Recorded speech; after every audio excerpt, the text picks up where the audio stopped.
Hi, Intuitive viewers. Welcome. It's just Kim and Lucy. Lucy's behind me. You can see her.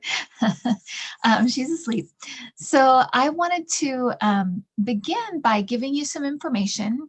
So I'm going to have a little bit of information at the beginning, and then I'm going to do the reading, and then there'll be a little bit of information at the end. So if you're just interested in the reading, you might go forward a little bit, and then you can cut off early. So I'll just let you know up front what's going on. First, I'd like to tell you about a few things you might want to get involved in. I have a couple of GoFundMes that I'd like to tell you about that you might be interested in giving to. I gave to one already, and I'm planning to give to the other.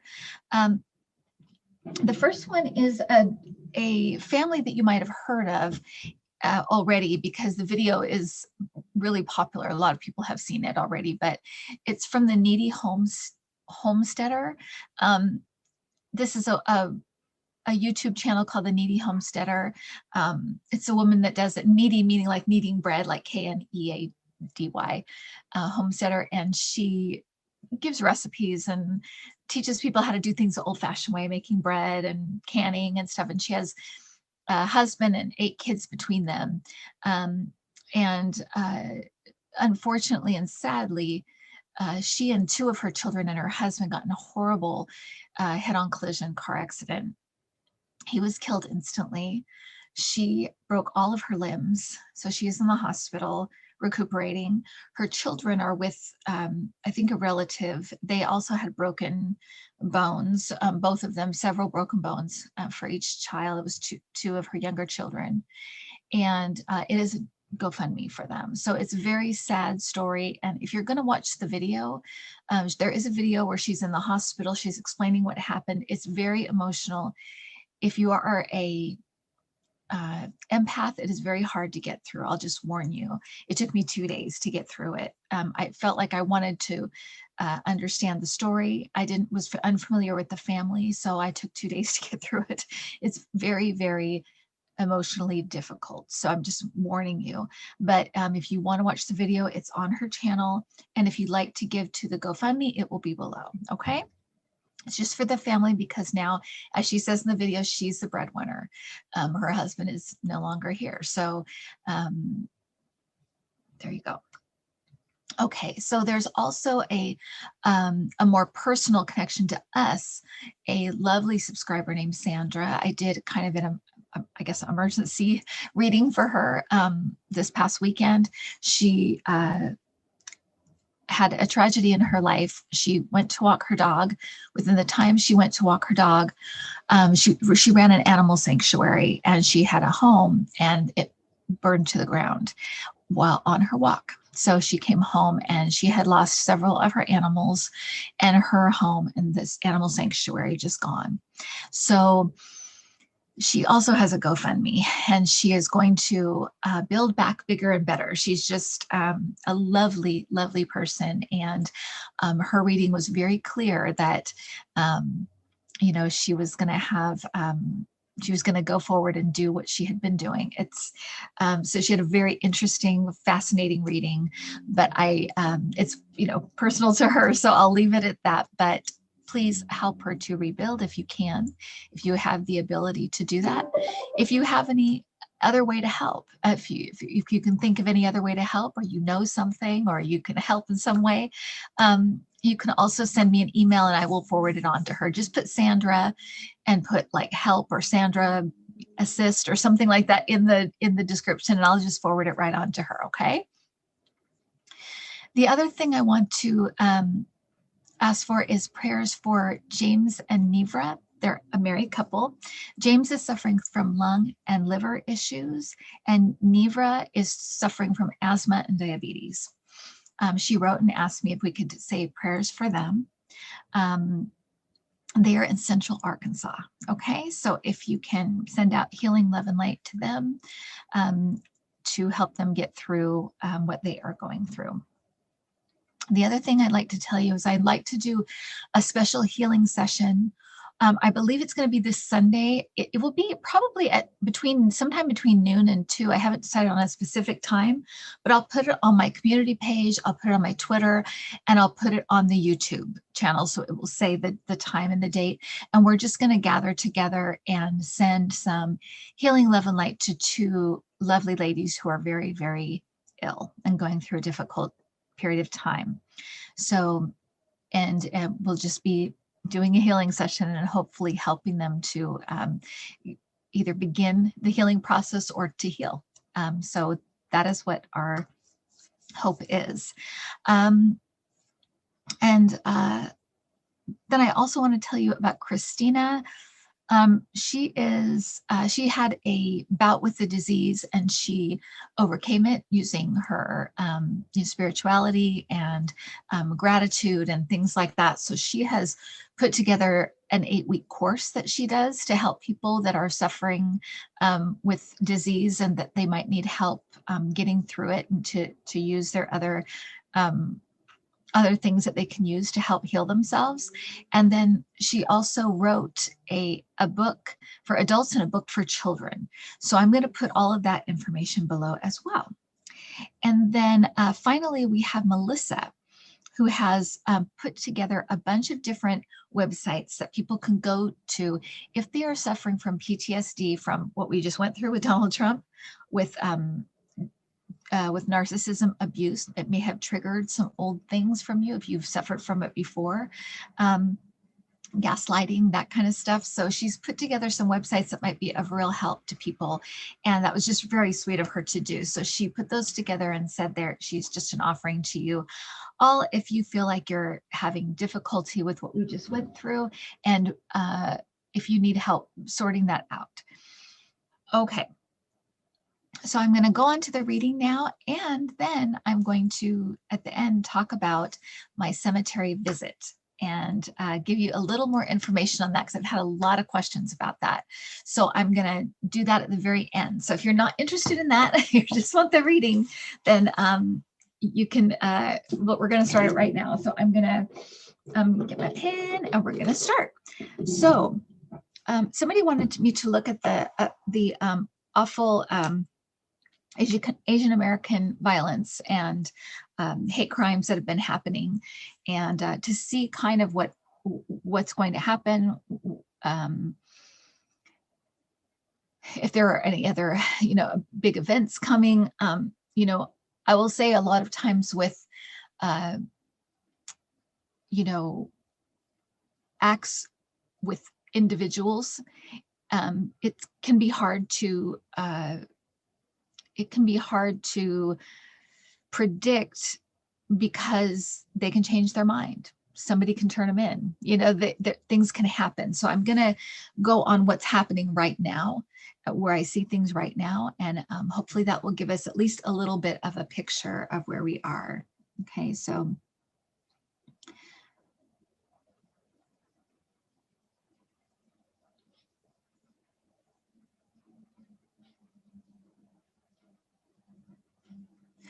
I'm hearing the word funding. So it makes me think there'll be some kind of and help. So I feel like there'll be some kind of, maybe even Congress funding or something to help with this. To me, it feels like almost like education or something. So it may be a funded program or something to and it feels like law enforcement. So it feels like maybe they'll be funding something to help law enforcement kind of deal with these things and be able to detect them. I feel like the FBI is actually very committed to this. They're very on top of it, and it kind of goes hand in hand with what they're already looking at. They're already looking at a lot of white supremacist groups, and so I feel like they are zeroing in on individuals and groups that may be planning things.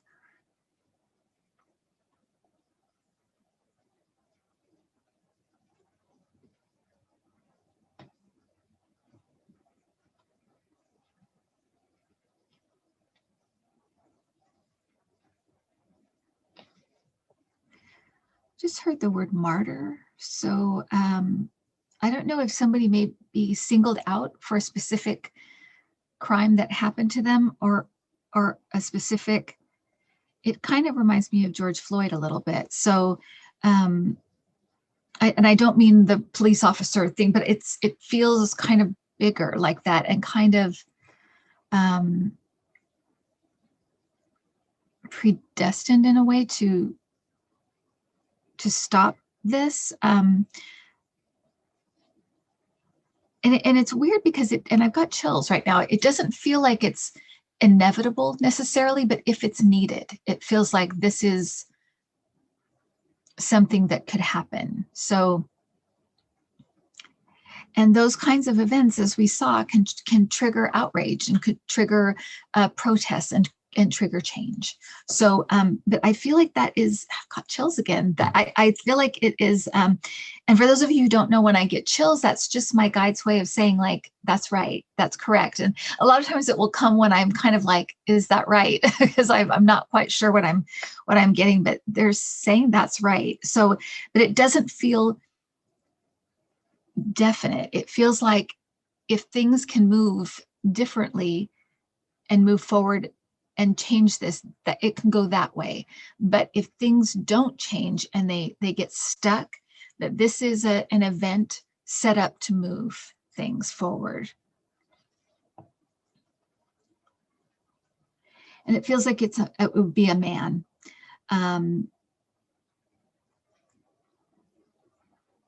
Okay, and I hope I explained that properly. It's not a set event. It's a set event that is in place if it's needed.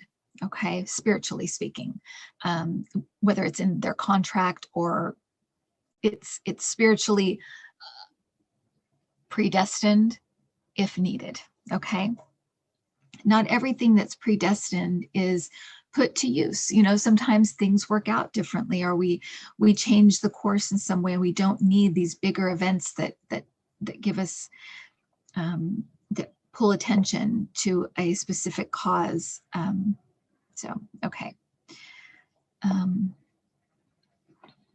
So that's what I'm seeing for that. I'm also feeling like there's more like Congress attention on this to come. I feel like, you know, Republicans don't want to go down this road. I just feel like they really don't want to go down this road. We are too linked in financially with so many Asian companies, Asian countries. This is not a road that they should go down. Obviously, the moral reason, but for them, you know, that they seems like they just care about money and that kind of thing. They shouldn't want to go down this road. I feel like it's almost like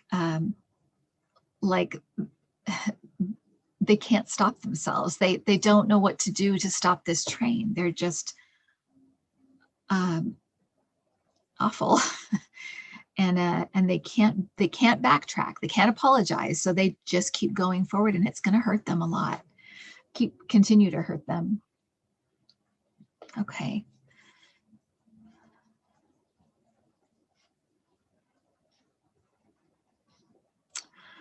I actually do think in the end, this young man that was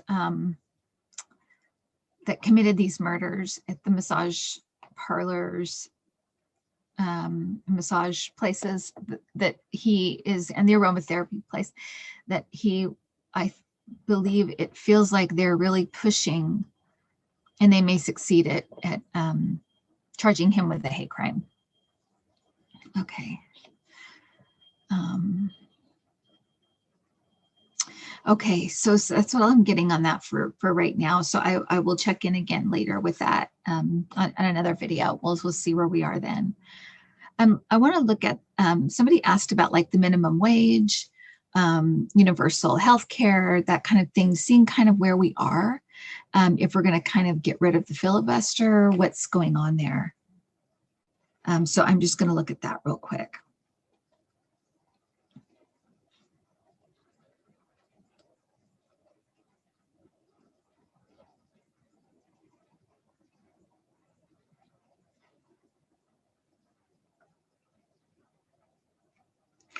For some reason, I feel like the minimum wage might be coming in the new year or something, like around January. That's the feeling I'm getting. I feel like there's a push then. So I don't know what happens with Congress in the new year. If something, I'm not sure, but it just feels like it's the new year. So I do feel like it's going to happen, but it feels like it's a little bit delayed, like it's going to be like around January.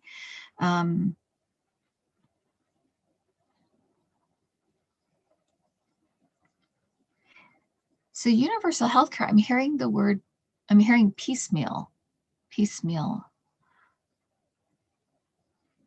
Is that a meal in pieces? Because I feel like that maybe they'll do it piece by piece. They'll put it together so that it's not one thing all at once, but it feels like it's part by part. But I heard piecemeal. I guess that's what that means.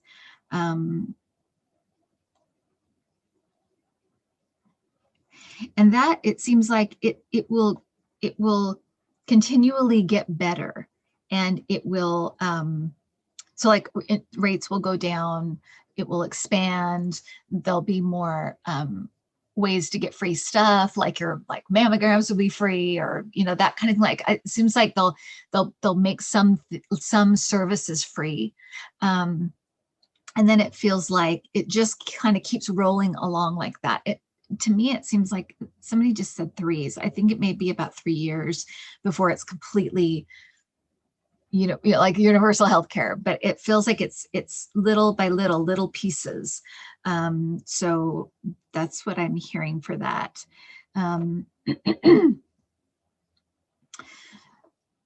Okay, and somebody also was asking about Social Security, and it's weird because in a couple of readings I got that, I think just this past week, that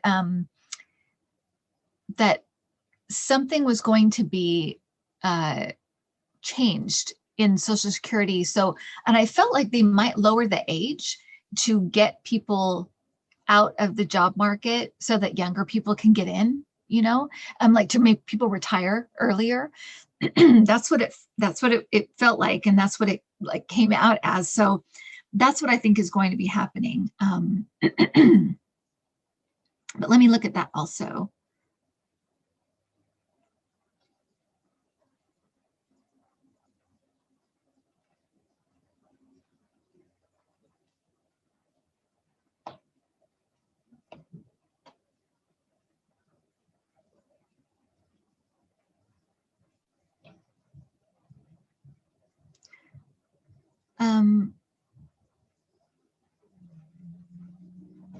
How is this connected to that?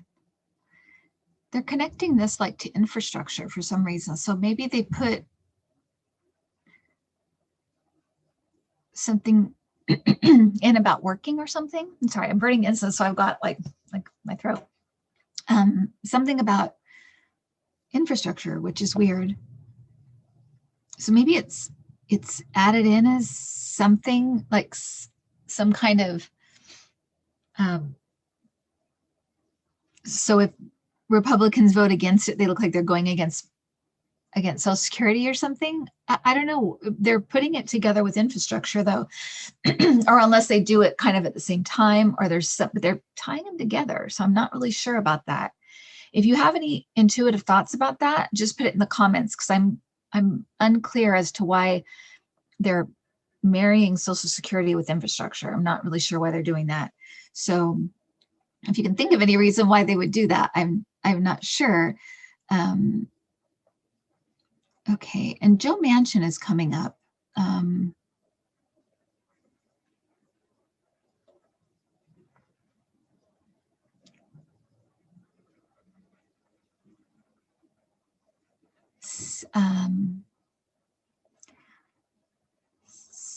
I just heard save it. It's something about the Voting Rights Act. I feel like they're putting a lot of pressure on him about this. He may end up saving it. He may end up being the one to save it, which is kind of ironic because he's being so obstinate. But there's something about him, and then I heard save it. So, and I feel like there's pressure. There's a lot of pressure on him. I think they'll pass it though. I think it's going to get passed. It's like it feels like a tight fit though. It feels like it's barely, they barely get it through. They have to like really, really make it like it's like barely what they want, but they get everything that they want, but it's like just barely.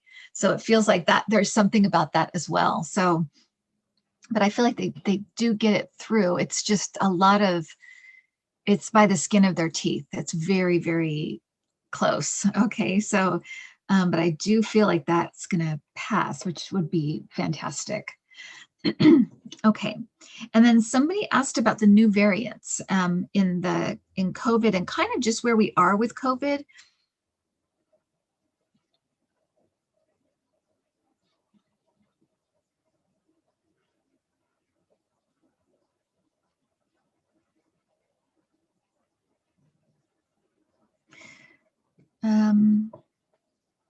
There's going to be a few spikes, like big spikes, in a few states. I don't feel like it's all over the place, though. I don't feel like it's everywhere.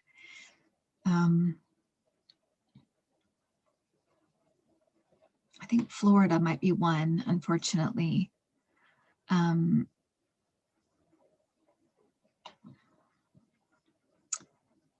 it feels like, I think I saw this before with PSAs, like there'd be a lot of like public service announcements to get vaccinated, and it's very successful. So I feel like there'll be a lot more vaccinated than it looks like right now. So I also feel like people might like do it, not like say they didn't or something, like pretend like they didn't, but they did.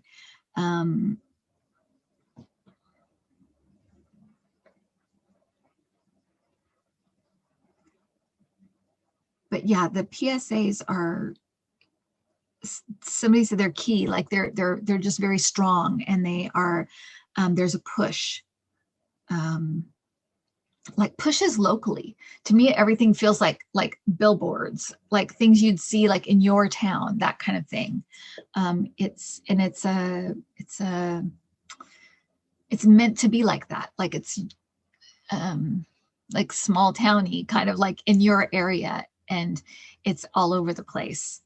There might also be like national commercials and stuff, but I feel like they use like local celebrities and local people for local places. It's like they're trying to appeal to that place, and so they do things very locally, but they're like public service announcements, public service, information, that kind of thing. It's very successful though.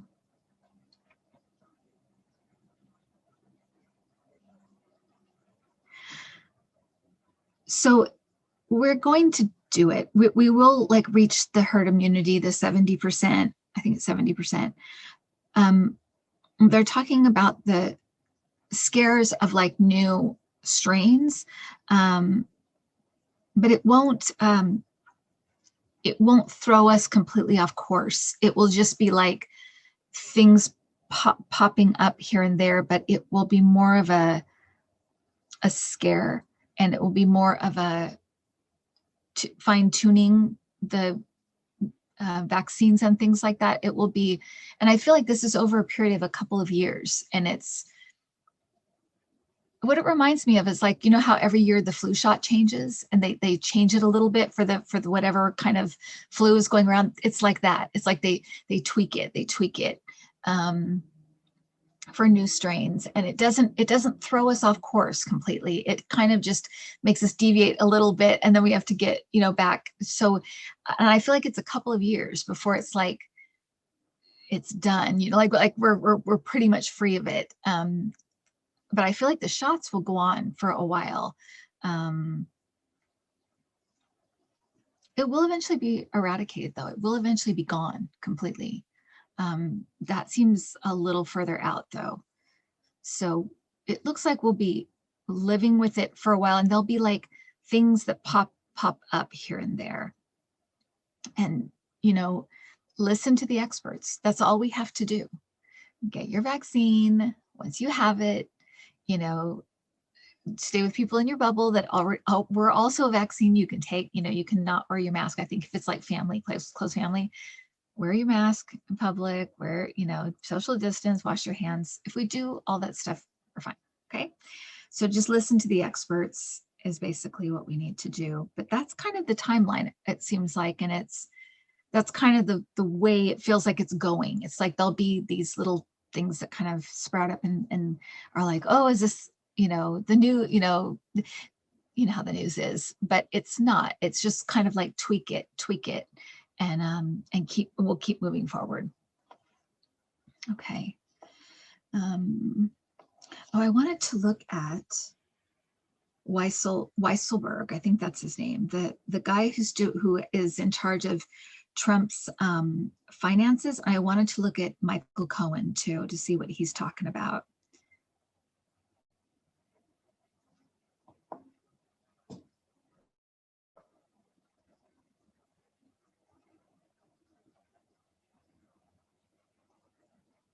So I feel like Weiselberg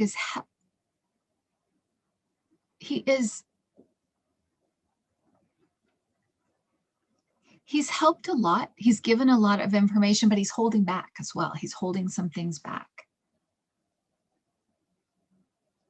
I'm asking what is he holding back? Why is he holding it back?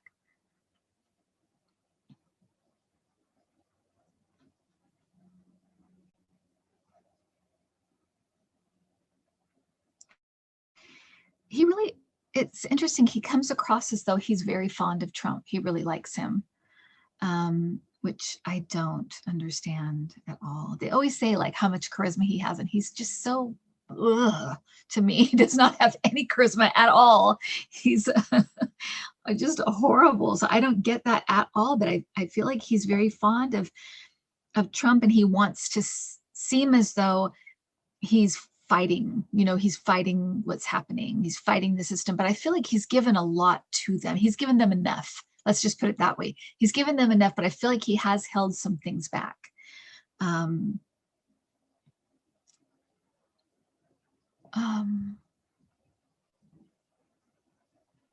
story. He's held back a story. There's something about a story with, it feels like another kind of like an allegation of some kind, but I feel like he had something to do with holding it back. I'm not sure what this is, because it doesn't feel like taxes or money. It feels like it's like a scandal. Payment. Okay, so it seems like it's like another kind of like Stormy Daniels kind of thing. But Weiselberg helped him with this, and he's holding that back. He's not giving that information. He's not even, to me, they don't even know about it. This is all entertainment purposes only. I have no knowledge. I'm just interpreting what I'm getting from my guides. Okay, so that's what it feels like. It feels like he's holding stuff back, but I feel like financial stuff, I feel like he's given them a lot. He's given them enough that it kind of, it doesn't clear him completely, but I feel like he's cooperated enough that it could probably help him not go to jail, or help him not be kind of having to be on trial for anything. It will be enough to get himself out of trouble.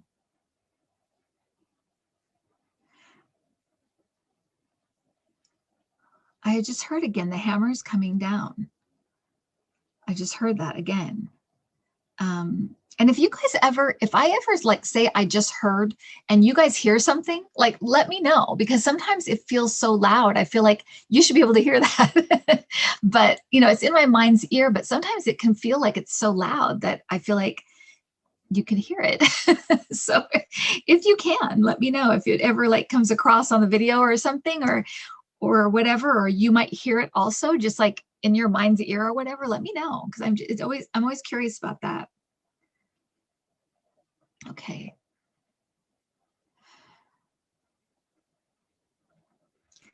Okay, so Michael Cohen.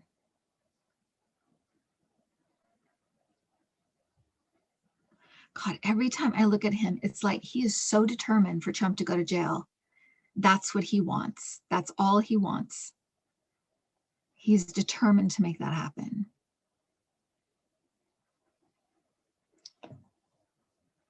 He's so angry about the time he lost with his family. He wants Trump to lose time too. Golf time. Not time with his family. Golf time. Okay. He's giving up everything. And I feel like he's like, I'll do anything. I'll testify. I'll, I feel like he's even like said, I'll wear a wire, that kind of thing. Like I'll like to help get other people or whatever.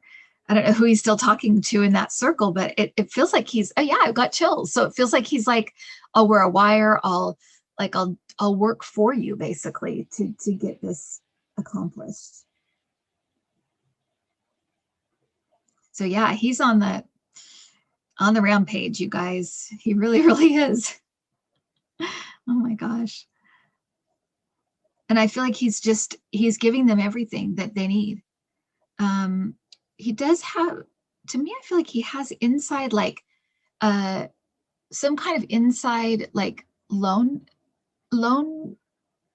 information or loan knowledge or something about a loan. But yeah, he's on the rampage. He's ready to go. So, okay. So love and light to Michael Cohen. Let's get this done. Okay. All right, guys. So I'm going to stop there. So if you don't want to hear about the cemetery video, you can cut off here and I will see you next time. But if you do want to, I just want to let you know that, when we did the cemetery video, it was to, because some people were even like, why are you doing this? It's to show the different kind of way to read, and which is through psychometry. Where you hold on to something, and some there are some like kind of like, I don't know, you call them parascientists or something, that do like paranormal kind of stuff, that think they're like actual objects have a kind of a soul, a kind of a map inside them that holds on to stuff. So that's one idea. And then the other idea is that, within every object are molecules and atoms. If you took a microscope that was strong enough, you could see things kind of vibrating and moving. And within those vibrations and movements, it kind of connects with your vibration and movement. And that's where the kind of the messages are mapped and where they come from. So that's kind of kind of what psychometry is a little bit about. And then what you have is you have their spirit talking through this object that has this kind of mapping of the time with them, or the events, or whatever is, with the object. And so you're using the object almost like, it reminds me of, that when you put your hands on the ball and the lightning inside the ball goes, and it like goes up to your hand, that like with, Trump and the Saudis when he did that, that kind of thing. It's like that. Where there's just like an energy between you. So the energy can kind of flow a little bit. And usually the messages are brief. At least this is what I found. And there is kind of a recognition of which object to pick up, which object to go to. That's how it feels. It almost feels like you're pulled. And so it's a very interesting method. I love it. I really have enjoyed learning it. And I had a session, talked to Gary Champion a couple of times. He's so good at it. And so he kind of gave me tips, to do it. And so maybe I'll do a video on that sometime, or a class or something. We can do that. But So that's kind of what's happening. It's a combination of vibration and connection that's happening. Okay. So, and you're using the object as that kind of lightning, that kind of like spark of that go between you and spirit. Okay. So in the graveyard, that's what I was doing. I was touching the tombstones as like the thing that's related to them. And so I was using that as the object. And so I would touch the tombstone and messages would just come. They'd be, you know, a sentence, not very long, just a little bit about the person. And especially when the tombstones are so, so old, it, it, it, it does feel like you're tapping into a different time. It's very weird and very interesting. A lot of really, a lot of fun to do. To prepare for that, every day for about a week, I said, I'd let the spirits know, I'm going to be in this cemetery. If you want me to talk about you a little bit, be there. Be there by your headstone. Let me know you're there. That's all I did for about a week. I did that every day. And as I did it, on my security camera, the room started filling up with orbs more and more and more. By the end, it was like orbs everywhere. So I knew something was building. I knew they were going to be there. And then when I was done doing it, I had just the regular orbs that I usually have that are, maybe 8 or 10 that are kind of here for readings. But it was that was also very interesting. And maybe I'll document that more the next time I do this, because I may go up on this Sunday and do it. So, anyway, so, but what was happening was at the beginning, I was telling you guys that I got a couple messages in the car. One was that there was a tombstone that was cut in half that I needed to look for, that the person was not happy about it. And I also got a captain that wanted to speak to me. I found both of them. I found the cross that you saw that was cut in half. That was the one. And when I touched it, they said that the land sank. It was not vandalism. It was the land sank. And then my husband was kind of looking at me this way, and I wasn't aware, but it was like it kind of went down, and there was like a dip. And some of the other ones had moved forward, but they hadn't broken. They were just kind of moved. And so my husband's like, it does look like that's what happened. It does, at first it does look like vandalism, but as you're saying that, it's like, yeah, it does look like that's what happened. But that's what they said was the land sank. They haven't fixed it yet. I'm very upset. So fix it. So that's what, that one was.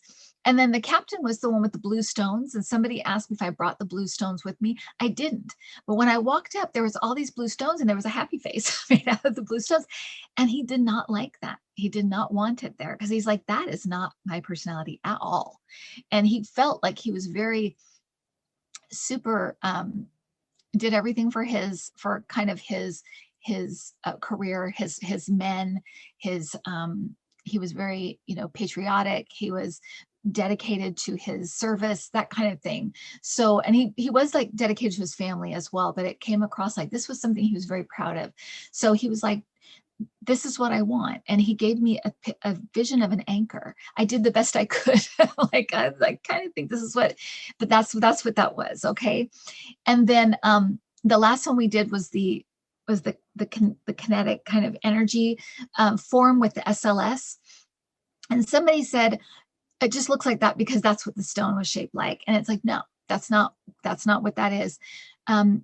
When you use it in your house, sometimes it can map, like if there's a picture with a person's face, it can map it as being a figure because it needs that eyes, nose, mouth kind of structure to say like that's a person. What you were seeing was an actual spirit. And it kind of turned and touched my hand. You could see it as it was doing that. The other way you know that it was a spirit is that it disappeared. If you look at the footage, my skeleton figure that was on me, it stayed the whole time. It didn't ever leave. It was there the whole time. So if it was just the stone, the whole time the camera was on the stone, it would have stayed there. And I'm not like making excuses, or I'm just explaining how the thing works. And so you can go look at that and just see. It's very interesting and very fun. There was so much other footage that we couldn't get to because the sound was, you think the sound was bad on that, it was like not usable. So we pieced together what we could, and I'm sorry if you couldn't hear it. Also that particular stone, the man said things like, it was a man, said things like, live life to the fullest, don't waste a minute, that he enjoyed his life, and that to enjoy your life, to basically to really live in the moment and enjoy it. Live life to the fullest, that kind of thing. And he felt like very connected to family and that kind of thing. So, and like he really like lived every moment to the fullest that he could. So that was the message. And he was there, and it was very sweet to me. And the energy coming off of the stone when I was doing that, if you raised your hand like this much above the stone, you could probably feel it. It felt like electric, like an electricity. So that was that. So I hope that kind of gives you some idea of what you're looking at when you're watching that video, and gives you a little bit more of a story behind it, so you know what to look for and you know what I'm saying if they can't hear me. And then there's also at the end another stone that I felt like was a famous person. It turned out to be someone who led the Boxer Rebellion. So it was a famous soldier. And I felt like he didn't want me to come close because a lot of people come to visit that grave, and he's like, I don't want that. He wasn't egotistical that way. He didn't want that kind of focus on him. He felt like everybody was special, not just him, that everybody needs attention, not just him. So he was like, don't come over here because I don't want that to be like, I'm special, which I thought was very interesting as well. So, okay.